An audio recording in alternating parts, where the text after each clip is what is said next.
45 years. The reason why I say he jokes is because he is only 45 years of age. So it's hard to know how long this wax has actually been in his ears. It obviously certainly wasn't there when he was born, we would hope.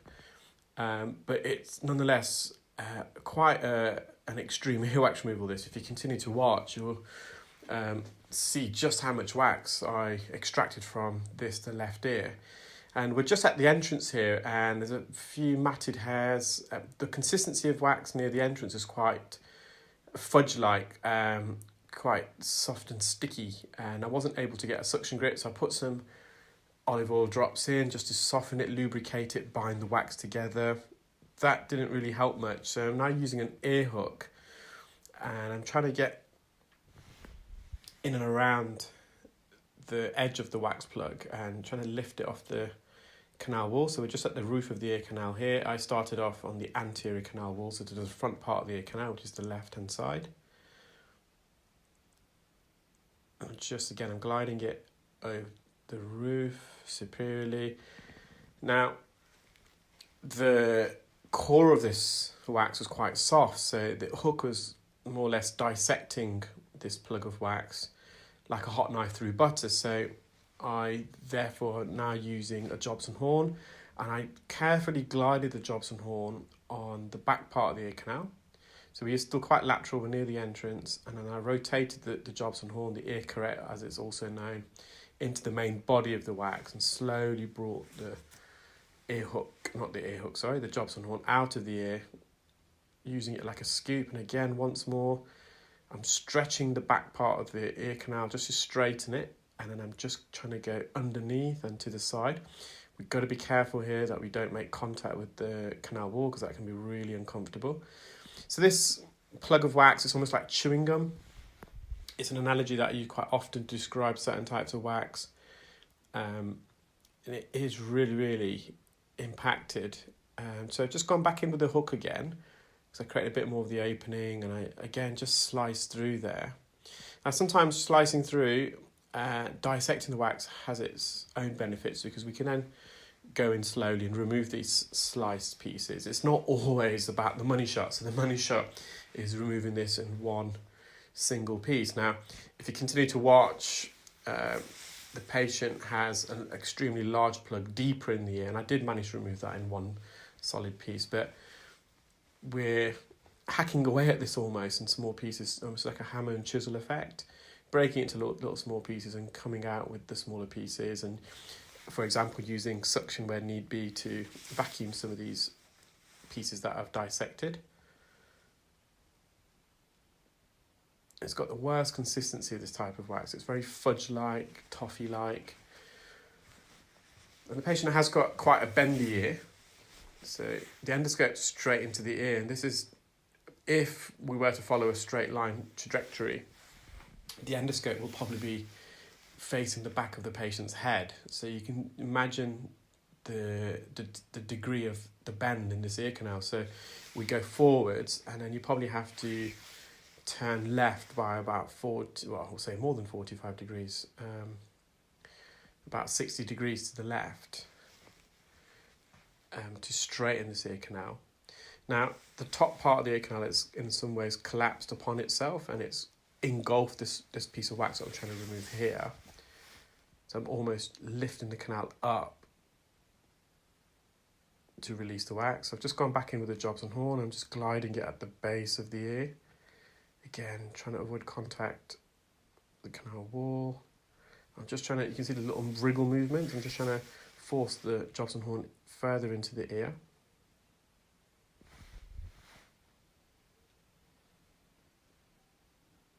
I've just managed to get in and behind and slowly extract some more soft sticky wax. And you can see that the Jobson horn is making an imprint. It's indenting the surface of this wax because of the consistency. But again, just going in a bit deeper.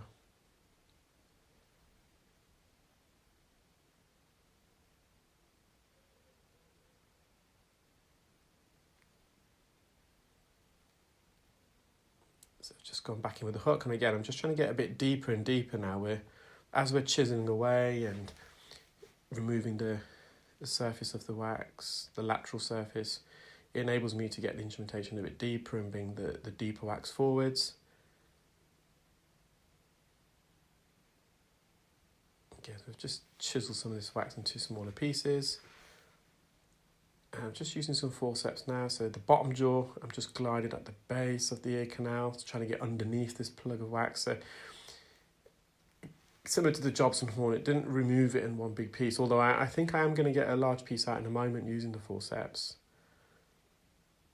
Because of the consistency, the soft, fudgy, toffee consistency, the forceps are in some ways cutting through the wax as opposed to getting a grip. So it's cutting through almost like scissors.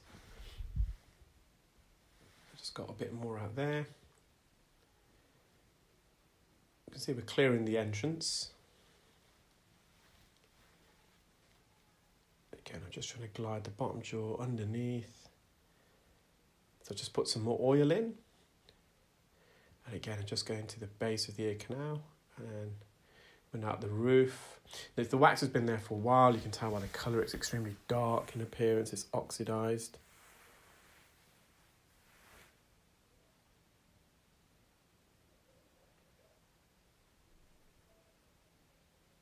The patient's wife was threatening a divorce if he didn't get his ears cleaned out before Christmas. So when you've got a hearing loss, not only does it affect the individual themselves, i.e. in this case the patient who has the earwax, but it can also be very frustrating, is probably the best word, for their significant others, friends and family, because they're not able to engage in conversation with them, they're constantly having to repeat themselves, and it affects the whole family, hearing loss does.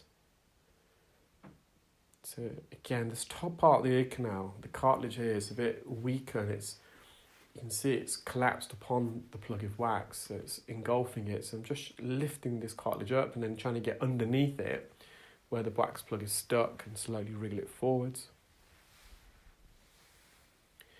So I'm just going back with the forceps. And you'll see when I remove this outer plug, why it's so difficult to remove this plug, you'll see a thick layer of keratin.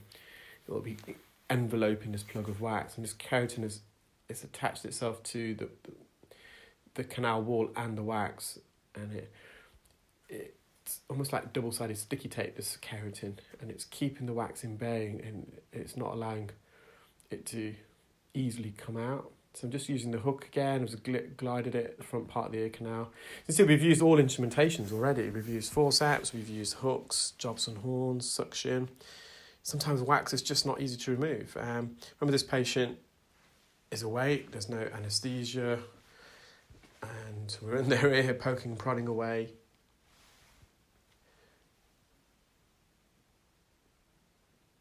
If the patient was asleep or we had some local anaesthetic, we can be probably a bit more gung-ho in our approach because we're not worried about causing any discomfort and pain. But for me, my main priority is to ensure the comfort of my patients. So you can see that keratin layer that I was referring to earlier at the base, that white coating around the wax, and that's keratin. So we've had to detach that from the canal wall, and that was what was keeping this plug in place. So it's a huge piece here, and after I moved that, I thought, well, that's the procedure concluded with, but there's not. There's another plug of wax there, and this plug is actually larger, believe it or not. The still image that if you saw the thumbnail, if you continue to watch, you'll see them again at the end. That is of this plug, and I was quite surprised that the ear could hold this much wax. Now, if the patient has keratosis obturans, which is an accumulation of dead skin, keratosis, because it's dead skin, it can coil itself, it can fold upon itself, it can compress itself, so you can remove a tremendous amount of dead skin. Imagine you've got some soft ribbon and you're putting it in your drawer and it's loose, and you can put it in ribbons and overlap it, fold upon itself, and you can store a lot of ribbons in a drawer. But with wax, this wax is a lot more firmer, it's harder, you can't compress it and you can't squash it into an enclosed cavity. So I was really, really surprised by the amount don't remove. So we're trying to bring this forwards, and again, it's just trapped near the first bend. So just gone back in with the hook, and again, it's got to get the hook deeper and deeper. I'm trying to embed it, stab it into the core, and I'm bringing it forwards, but it doesn't want to come out. You can see it is coming forwards, but it's getting trapped at the second bend, just to the left here, where the canal wall is. That's the second bend, and this is where the patient's got a very bendy ear canal.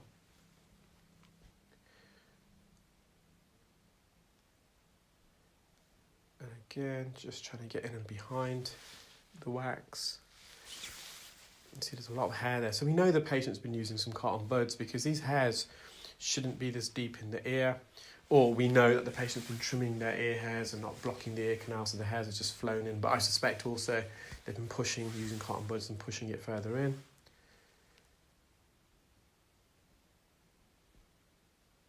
So again, we brought this near the entrance, but because the plug is larger than the entrance, and because it's a bendy plug, it's getting trapped as we're bringing it out of the ear. So I'm just getting deeper and deeper with the hook. We just could be so careful that we don't make contact with the canal wall. Again, we joke with the patient, it's like he's given birth to a wax plug, and we can see the head of the wax. Again, got a smaller piece out there, but this plug is still quite a large piece. I'm just trying to go underneath. I tried going over the top, so I thought it wasn't coming out, so I thought let me go underneath, but don't think that made much difference. So just gone back to the top of the ear canal again. So we glide the hook in. So the hook itself is horizontal, and then once we're in the position, we rotate the hook clockwise by 45 degrees to embed the tip of the hook into the wax plug. And in this case, it's the other way around. We rotate the hook anti-clockwise. And now that I've stabbed it to the base, as I'm bringing it forward, I'm turning the hook so it's coming out. So we've got half of this wax protruding out of the ear canal, but I'm just going back in to get the other half, and it still keeps coming, and it's a huge piece, and it's almost folded upon itself. If you wait till the end, you'll see video. So the patient does have a bit of a longer than average ear canal, which explains why there was so much wax in there. So this is the patient's second right ear. So again, near the entrance, this wax was really, really soft and gooey. Used the hook, it just dissected it. So I've just gone back in with suction. I'm going to mop up near the entrance first. Then I think I'm going to put some olive oil drops in, just to change the consistency of this wax, the lateral surface.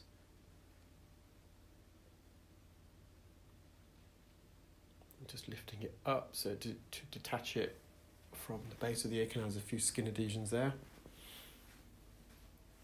And as I'm got a suction grip, I'm always working the wax and manipulating it and coming away as well, so coming out of the ear to bring it forwards.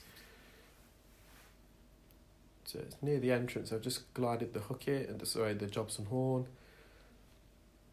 I think it just cut through, almost like an ice cream scoop. It scoops some of the wax, but not all of it in one singular piece. So that piece of wax just dropped into the concha bowl, so the bowl of the ear canal, outer ear canal. Just gone back in and slowly just... When we teach our clear wax delegates, I always ask them to use the Jobson horn, almost like use it with like a paintbrush motion. So you're gently or like a duster. You don't want to be too aggressive with it. So I've just gone back in with the hook and got another piece out.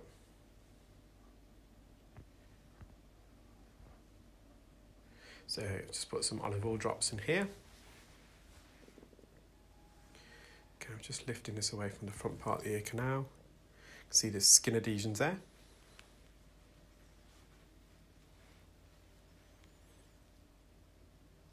So I'm just using the endoscope here to stretch the ear wide open. It's quite a narrow entrance. And I'm, again, just manipulating the skin off the roof of the ear canal. And then I'm back to the front part of the ear canal. I've got a suction grip on the wax, and I'm slowly... See, there's little movements I'm making. There's little wriggle movements, and it enables me to take some of the wax out of the ear. So we've just got some remaining wax quite deep in the ear, but before I get that, there's a bit of a blind spot in both ears as you look into, so in the case of the right ear where we are now, when you enter the ear canal just to the left, it's almost behind you, there's a little blind spot there where you can often have wax, and in the case of the left ear, it's on the right hand side. You're going with the endoscope and then it's almost back upon yourself. There's a little blind spot there where you can often get wax build-up, and quite often if you detach the wax from that blind spot, it helps facilitate the removal of the remainder of the wax. So this wax is a bit harder than the bit near the entrance. So there's the patient's eardrum. Ear canal's nice and clear, just going to mop up near the entrance, and stay tuned because you're going to see some still images of the wax.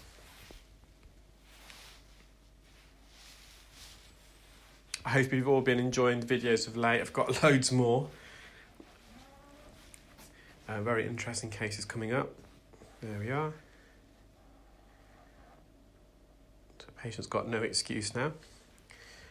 These are some close-ups now. These are close-ups with the eye clear scope, but I'll have some still images in a moment. There's that long piece. I didn't get time to measure it, unfortunately, guys. But there's that plug from the left ear with all that skin attached. That's enveloped. You can see that layer of keratin just coating the surface. Just see how dark it is. It's been there for a while. So it's quite an extreme case. There's a good still image of dry wax there. That was that large piece from the